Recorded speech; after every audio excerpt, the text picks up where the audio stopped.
नमस्कार, स्वागत है आप सभी का कौशाग्रम यूट्यूब चैनल में। अभी हम इस चैनल पे यूजीसी नेट 73 कोड के जो इस बार 28 जून 2025 को जो पेपर हुआ उसमें आए हुए प्रश्नों पर विचार किए थे। लेकिन कुछ प्रश्नों को हम छोड़ दिए थे जिनके उत्तर हमें नहीं मिल पाए थे। उन प्रश्नों के उत्तर के साथ और 2025 में आने वाला जो प्रश्न पत्र है उसका पैटर्न कैसा रहेगा, इस प्रश्न पत्र को देखते हुए इसके बारे में हम विचार करेंगे। और प्रश्नों को देखकर उससे संबंधित और किन-किन पुस्तकों से हम क्या-क्या पढ़ सकते हैं, इस पर भी हम विचार करेंगे। तो आइए प्रारंभ करते हैं यूजीसी नेट का 73 कोड के जो उत्तर के 7 प्रश्न हैं। पहला प्रश्न तो गणपति सार के लेखक श्रीपति जी थे। यह पूछा गया था। अग्नि निग्रह स्थान के क्रम पूछे गए थे। ध्यान रखिएगा, यह न्याय का विषय है। न्याय में षोडश पदार्थों में अंतिम पदार्थ निग्रह स्थान होता है। तो इससे पता ये चलता है आपको कि तर्क भाषा ग्रंथ, मुख्यतः तर्क भाषा ग्रंथ से आपको इन चीजों का अध्ययन करना है। और जिस प्रकार यहाँ लगाना था, अप्रतिभा, मतानुज्ञा, पर्यानुयोज्य अपेक्षण, निरनुयोज्यानुयोग। तो इस प्रकार से आपको क्रम लगाना था, आपको देखना होगा। इसी के साथ पिछले बार जाति से भी प्रश्न पूछा कि आप जातियां बताइए क्या हैं। तो वहां से भी आपको इसी से तर्क भाषा से ही आप इसको सिद्ध कर सकते हैं। यद्यपि वहां सारे के सारे निग्रह स्थान नहीं दिए हैं, तथापि आपको एक आइडिया वहां से लग जाएगा। तो तर्क भाषा से आप इसको देख सकते हैं। आगे देखें तो हेत्वाभास का क्रम छांटने था, क्रम से छांटना था। आपको 5 दिए गए थे जिसमें से 2 हेत्वाभास नहीं थे और आपको उनमें क्या करना था, बताना था कि कौन हितोपवास हैं और वो क्रम से कैसे हैं। तो असिद्ध, प्रतिपक्ष और कालात्यापदिष्ट ये आपको चूज करने थे। वस्तुतः अनेकांतिक, विरुद्ध, असिद्ध, प्रतिपक्ष, कालात्यापदिष्ट यह क्रम होता है। आपको अंतिम वाले 3 दिए गए थे तो आपके पास ये क्रम होना चाहिए था। तो हेतुभास से भी प्रश्न आता ही आता है। आप इसको तर्क संग्रह, तर्क भाषा, न्याय सिद्धांत मुक्तावली इन ग्रंथों से अवश्य पढ़ें, तभी आपका हेतुभास का एक प्रश्न ठीक हो सकता है। और यही हेतुभास का प्रश्न आपको प्रथम पत्र जो आता है मॉडर्न वाला, उसमें भी सहायता करेगा। आगे, अग्निमकामयत किसका उदाहरण है? तो ये मीमांसा परिभाषा में प्रकृति आता है, उसका उदाहरण है। तो मीमांसा परिभाषा भी आपको पढ़ना चाहिए। शिखरणी छंद के गण, देखिए गणों से सामान्यतः गण को पढ़ा जाता है, लेकिन यहाँ पर कैसे घुमा के प्रश्न पूछा है। रसई रुद्रेश छिन्ना यमन सबलागह शिखरणी, ये शिखरणी का लक्षण है। किंतु इसमें प्रश्न पूछते समय आपको बहुत धैर्य से प्रश्न को पढ़ना है, जिससे आपको एक आइडिया लगे कि प्रश्न पूछना क्या चाह रहा है।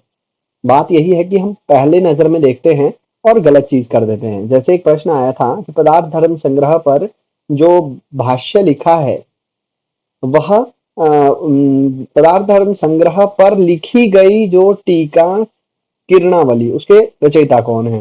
तो इस तरीके से वो प्रश्न था। अगर कोई सीधा पहली नजर में पदार्थ धर्म संग्रह देखकर उत्तर को चूज कर लेता तो उत्तर गलत हो जाता। उसी प्रकार यहाँ भी शिखरणी छंद के गण आपको लगाने थे, जिसमें कि आपको न गण से प्रारंभ करना था।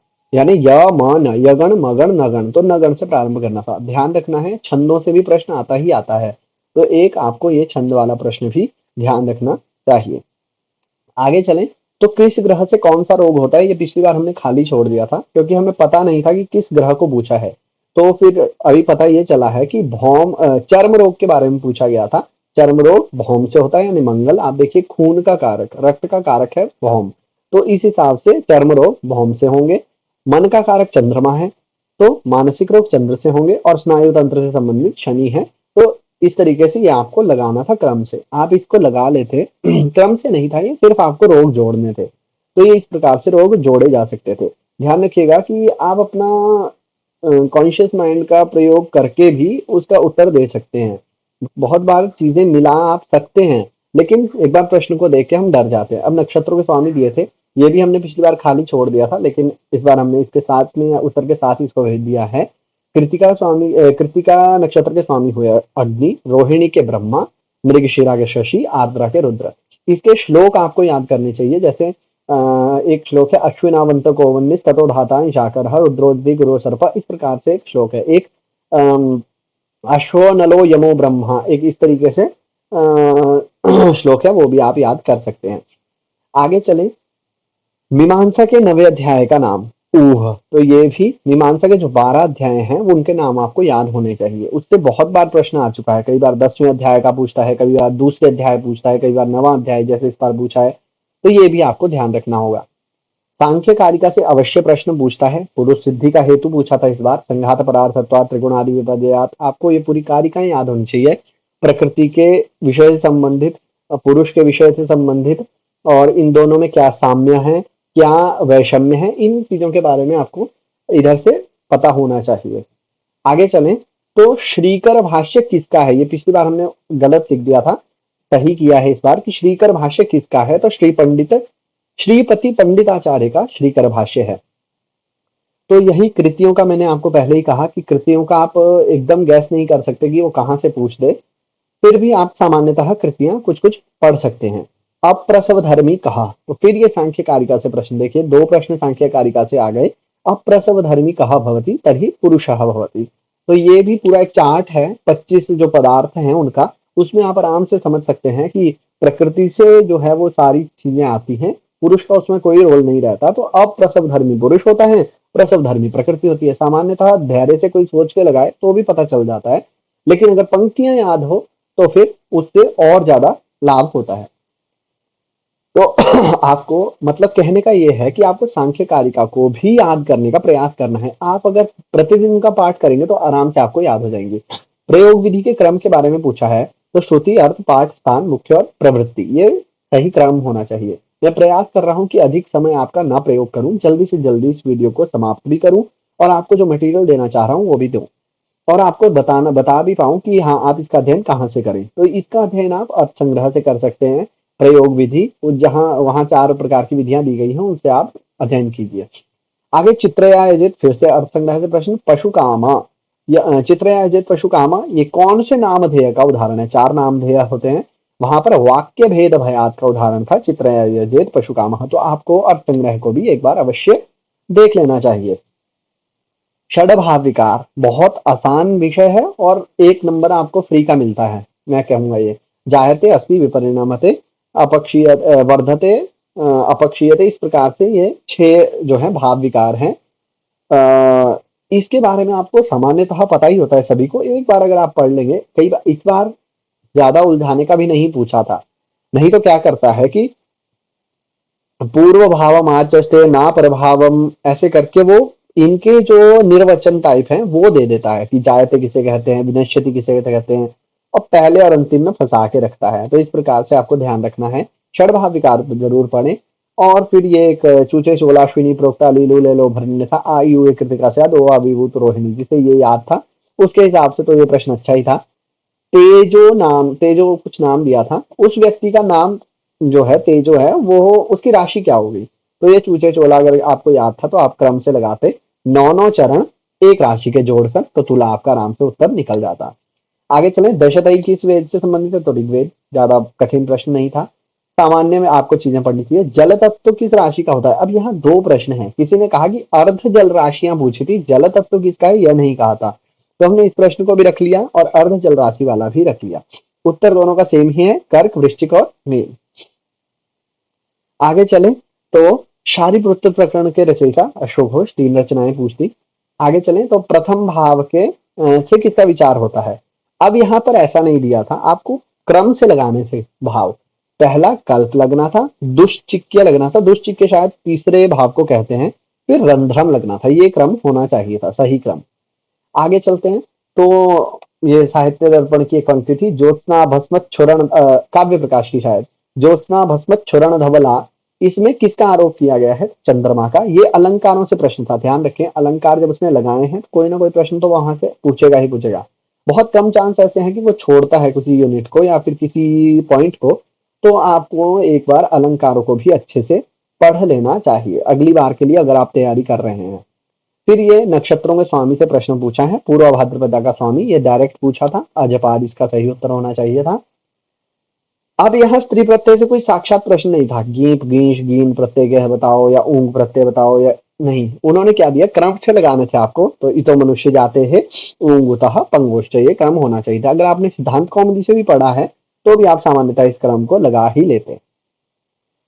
अब हम कारक की ओर चलें तो डायरेक्ट प्रश्न में ऐसा नहीं था, लेकिन नदीम अनवसिता सेना का में द्वितीय का क्या अर्थ है ये पूछा था। तो ये प्रौढ़ मनोरमा से इसका उत्तर मैं पहले बताया आपको कि संबंध जो है इसका अर्थ होता है।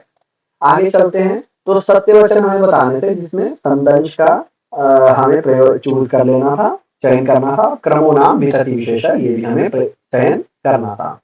पंच महायज्ञ से प्रश्न था तो ऋग का पयसह कुल्य, यजु का घृतस्य, साम का सोम, अथर्वण का मेदस, उनसे मिलान करना था। अब ध्यान रखिए क्या बात है कि पंच महायज्ञ लगाया भी है। जब उसने उसने दिया है जैसे छंद दिए हैं गायत्री उष्ण, तो इनको भी आपको पढ़ना ही पढ़ना चाहिए। उसने नारद सनत कुमार संवाद दिया है तो आपको पढ़ना चाहिए। उसको पढ़ लेंगे तो निश्चित है आपका प्रश्न गलत नहीं होगा। पंच महायज्ञ से प्रश्न था अच्छेदे इत्यत्र कह धातु, तो छेद धातु थी। धातुओं से भी प्रश्न पूछ ही ले रहा है। तो मम्मट के काव्य लक्षण में शब्द, यहाँ हम पिछली बार भी फंस गए थे कि प्रश्न को समझ नहीं आया और अभी भी जितना समझ आया उसी के हिसाब से हमने शब्दालंकार लिखा है। मम्मट के काव्य लक्षण में शब्द किसे रिप्रेजेंट करता है। अब ऑप्शन क्या थे सारे ये नहीं पता, लेकिन इसका उत्तर अगर अलंकार ऑप्शन था तो अलंकार भी उत्तर हो सकता है, यदि रस ऑप्शन था रस भी इसका उत्तर हो सकता है। दोनों इसके उत्तर हो सकते हैं। बाकी पूरा जो इसके ऑप्शन है वो पता लगने के बाद ही सही उत्तर का चयन कर पाएंगे। मैंने अभी आपसे कहा कि आपको छंदों को याद करना चाहिए। अति जगति के वर्ण पूछे थे, 52 आपके वर्ण होते हैं। नारद ने किस रूप में पुराणों को कहा ये हमने पहले देखा, ब्रह्मा नारद व्यास। ये हमने क्रम लिख दिया कि ब्रह्मा ने नारद को कहा, नारद ने व्यास को कहा। अगर ऐसा पूछा था कि नारद ने किसे कहा तो व्यास उत्तर, और अगर ब्रह्मा नारद को किसने कहा तो ब्रह्मा उत्तर। आगे चले तो मुख्य भावना संबंधी प्रकरण महाप्रकरण, ये भी प्रश्न डायरेक्ट पूछा था अर्थ संग्रह से। ध्यान रखिए कुछ कुछ ग्रंथों के नाम ले रहा हूँ बार बार, आपको इन्हें पढ़ना चाहिए। 21 शाखा किस वेद की है तो ऋग्वेद। ये संस्कृत साहित्य विदुषा एक पुस्तक है, उसके पहले ही पृष्ठ में ये पंक्ति लिखी है जो एक विंशतिम करके, वहीं से ये प्रश्न पूछा गया था। कुष्मांड होम के मंत्र थे, बहुत सारे मंत्र थे, आपको क्रम से लगाने थे। सबसे पहले वात रचना आपको प्रयोग इसमें चूज कर लेना था, आपका क्रम लग जाना था। बस एक ऋषि का नाम है वात रचना और आप इसको पूरा प्रश्न सही कर लेते। आगे चले तो ऐत्रेय ब्राह्मण किस वेद से संबंधित है, तो ऋग्वेद की शाकल शाखा से संबंधित है। फिर सामर्थ्य मौचिदेश कालो व्यक्तिश्वरादय। अभी साहित्य दर्पण में आपको उदाहरण लगाने थे, मधुनामतः सामर्थ्य का और औचिति का, पातु वदयिता, ये उदाहरण होना था। इसी से क्रम लग जाना था। क्रम पूछे थे, अगर किसी को थोड़ा सा भी अध्ययन किया होता, थोड़ा सा भी पढ़ा होता तो आराम से इस प्रश्न को कर लेता। आप सबसे बड़ा गलती करते हैं, टाइम मैनेज करके चलिए। टाइम मैनेज करके चलेंगे हम लोग तो बहुत अच्छे से पेपर किया जा सकता है। अब ये सर्वदर्शन वाली उद्देश्य आ गया, जैन मते भोक्तुम अशक्या के तर्हि अणवः भोक्तुम अशक्यः। और अब इसको लॉजिक से देखिए कि अणु क्या होता है, बहुत छोटा भाग। भोक्तुम अशक्य, जिसका भोग नहीं किया जा सकता, तो अणुओं का भोग नहीं किया जा सकता। लॉजिक से भी कई बार उत्तर निकल सकता है। ऐत्रेय ब्राह्मण शाखा शाखा हमने देख लिया। फिर पूछा था सपिंडीकरण श्राद्धे कति अर्घ्यपात्राणि भवन्ति तर्हि पंच अर्घ्यपात्राणि भवन्ति। न्यायालय आख्यातार्थः कः कृति। अब ध्यान रखिए आख्यात का अर्थ क्या है, चाहे वो न्याय है चाहे वो व्याकरण है, कौन क्या मानते हैं ये सब आपको पढ़ना चाहिए। यहाँ पर एक प्रश्न पूछा था सर्वदर्शन से, बौद्ध ने वस्तु मात्र ग्राहकम ज्ञानम के, अगर शब्दलिंग इंद्रियादि, ये अगर उदाहरण ऑप्शन में था तो शब्दलिंग इंद्रियादिजम इसका सही उत्तर होना चाहिए। वैसे वस्तुतः मैं पूरा ही श्लोक आपको यहाँ दे दिया हूँ। प्रारंभ से श्लोक कल्पना मपोरम भ्रांतम ऐसे करके प्रारंभ होता है। उसका दूसरा पद्य जो आता है वो आता है ग्राह्यम वस्तु प्रमाणम ही ग्रहणम यदि तो था न तद वस्तु न तन्मानम शब्दलिंग इंद्रियादिजम। तो जो वस्तु मात्र ग्राहक ज्ञान होता है वो शब्दलिंग इंद्रियादिजम होता है, वो प्रमाण नहीं होता। ऐसा इस श्लोक का भावार्थ है। आगे चले तो शैव ने मल माया कर्मात्म बंध त्रयी सहिता कह सकला। देखिए इसमें शैव आगम लगा है एक, आप देखेंगे सर्वदर्शन की यूनिट में चौथा पांचवा टॉपिक होगा शैव दर्शन का। तो वहां शैव आगम का, वहां से आपको क्या पढ़ना है, चार पदार्थ वो मानते हैं और मल कर्म माया और शक्ति, ये चार चीजें मानते हैं और तीन मुख्य मानते हैं, पति जीव और एक और वहां मानते हैं। तो इस प्रकार से आपको जो शैव आगम है उसको भी पढ़ना चाहिए। उसमें हार्डली ज्यादा से ज्यादा कहूंगा तो शैव आगम का 2 पेज भी नहीं होगा अगर आप अच्छे से पढ़े, और अगर पढ़ें तो एक प्रश्न जो पूछता है आराम से आप सही कर सकते हैं। फिर एक और प्रश्न जो हमें उत्तर नहीं मिल पाया था, श्रृंखल मत्स्य करभे करभे इत्यत्र सप्तमी कथम, तभी इसका सही उत्तर होगा करभे गम्ये सती इत्यर्थे यस्य च भावेन भावलक्षणम इति सूत्रेण सती सप्तमी। तो ये कारक से फिर प्रश्न पूछा है। तो कारक से बहुत अंदर से प्रश्न पूछ रहा है, साक्षात नहीं पूछ रहा कितने आधार होते हैं, इस आधार का क्या उदाहरण है, नहीं, बहुत अंदर से पूछा है। फिर ये धर्मराज ध्वरेंद्र मते काके अधिरक्षताम लक्षणा, तो ये दूसरी बार प्रश्न पूछा गया था, जहद अजहल लक्षणा होती है, ध्यान रखिएगा। यद्यपि सामान्य तौर पर देखें तो अजहत लक्षणा दिखती है कि ताके अधिरक्षताम का अर्थ हुआ कि सभी से रक्षा करनी है, तो अजहत लक्षणा होनी चाहिए क्योंकि अपना अर्थ तो नहीं छोड़ा, काक से भी रक्षा करनी है। लेकिन अगर आप देखेंगे धर्मराज ध्वरेंद्र के मत में तो वो कहते हैं कि यहाँ जहद अजहल लक्षणा ही है। तो ये वेदांत परिभाषा से प्रश्न आपको था, इसको आपको पढ़ना चाहिए। किरणावली के लेखक, इसके बारे में हम पहले ही बात कर चुके हैं कि किस प्रकार से घुमा के प्रश्न पूछा था। तो ये उदयनाचार्य इसका उत्तर होना चाहिए था। रदनिका मृच्छकटिकम अनुसूया अभिज्ञानम तिलोत्तमा प्रद्युम्न अभिज्ञानम अनर्घ राघवम नाटकम मुरारी। और यहाँ पर मैं पिछली बार हनुमान नाटक लिखा था, मुझे बताया कमेंट में कि हनुमान नाटक का दामोदर तो ऑप्शन में ही नहीं था, तो पार्वती परिणयम का बाण भट्ट से आप मिलान करते तो आपका सही हो जाता। आगे चले, जल्दी जल्दी खत्म करने का प्रयास करेंगे। जयो नाम इतिहासोयम उद्योग पर्व, किसी का मेरे को कमेंट आया कि ये आदि पर्व से है, तो 2 पंक्तियां हैं, एक जयो नाम इतिहासोयम जो कि उद्योग पर्व में ही है, और एक और पंक्ति कुछ इससे थोड़ी सी मिलती जुलती जो कि आदि पर्व की है। तो यह जयो नाम इतिहासोयम यह उद्योग पर्व का ही है। आगे चलते हैं। शिव की 8 मूर्तियों में मिलान करना था, इसका हम पहले ही चर्चा अच्छे से कर चुके हैं। जल ग्रह कौन होते हैं, चंद्र और शुक्र, इसके बारे में विचार हो चुका है। 10 कामज व्यसन मनु के अनुसार हमने देख लिया है, मृगयाक्षो दिवा स्वप्न परिवाद स्त्रियो मदः तौर्यत्रिकम वृथाट्या च कामजो दशको गणः। मनुस्मृति से भी यह प्रश्न पूछा गया है। अब फिर से एक और कारक से प्रश्न, इस बार 3 प्रश्न आपने कारक से देख लिए। प्रातिपदिकार्थ सूत्र में नागेश के मत में कौन प्रातिपदिकार्थ नहीं है, तो नित्य प्रातिपदिकार्थ नहीं है। आगे चलते हैं, देखिए ध्यान रखिए कि आप वो कितना ज्यादा गहराई से पूछ ले रहा है, जो पूरा एक ही कारक से 3 प्रश्न उसने पूछ लिए, देखिए। लेकिन इस तरीके से पूछे कि कोई सामान्यता उसका उत्तर नहीं दे पाए। ख्यातियों का मिलान करना था, अख्याति प्रभाकर, प्रभाकरो ख्यातिवाद भट्ट ख्याति विपर्यय नैयायिकान्यथा ख्याति, एक का पूरा श्लोक है। शून्यवादी तो बौद्धा नाम, इस प्रकार से।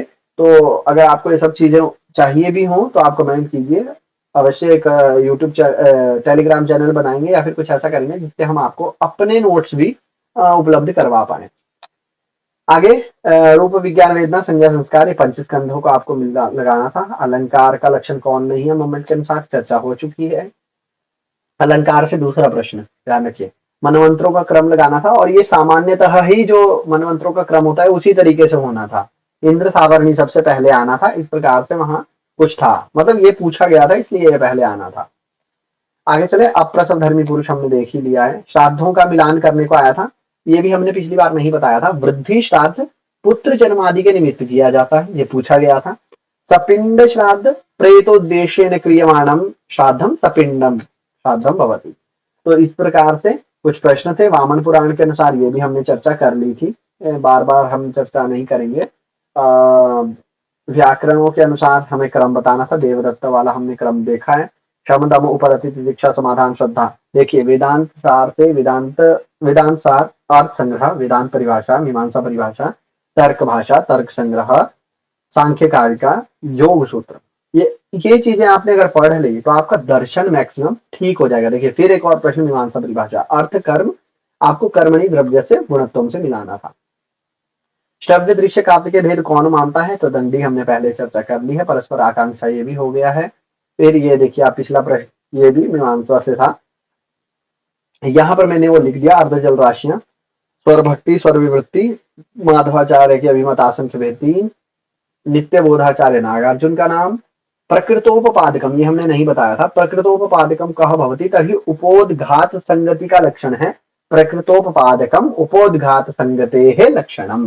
तो ये उपोद्घात संगति अगर ऑप्शन में था तो यही सही उत्तर होना चाहिए था इसका। पराक व्रते 12 उपवास होते हैं, बौद्ध नए, वो हम इसके बारे में चर्चा जिनके बारे में कर चुके हैं, बार बार नहीं करेंगे। हाथों में तीर के बारे में हमने देख लिया था, किससे प्रश्न नहीं पूछे और किससे प्रश्न पूछे ये भी हमने चर्चा कर ली थी। तो अगर आपको कुछ ऐसा ही